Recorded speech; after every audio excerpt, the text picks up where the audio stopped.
পশ্চিমবঙ্গ সফরে এসে একাধিক ইস্যুতে মন্তব্য করলেন দেশের রাষ্ট্রপতি দ্রৌপদী মুর্মু।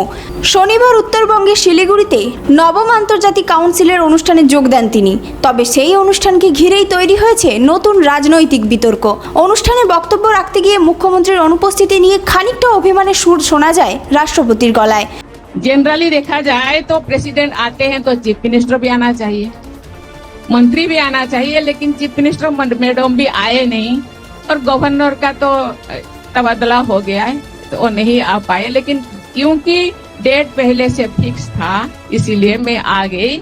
तो मुझे पता नहीं, लेकिन मैं भी बंगाल का ही बेटी हूँ। बंगाल में बहुत क्यों आने ही नहीं देते।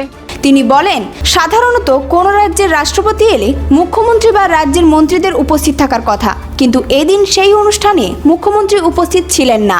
এদিকে ওই সময় মুখ্যমন্ত্রী মমতা বন্দ্যোপাধ্যায় কলকাতার ধর্মতলার এসআইআর ইস্যুর প্রতিবাদে ধর্ণা মঞ্চে ছিলেন। রাষ্ট্রপতি তার বক্তব্যে বলেন, হয়তো মুখ্যমন্ত্রী ভেবেছিলেন এখানে খুব বেশি মানুষ আসবে না, তবে তিনি এটাও জানান তার কোনো অভিযোগ নেই এবং মুখ্যমন্ত্রী তার কাছে ছোট বোনের মতো।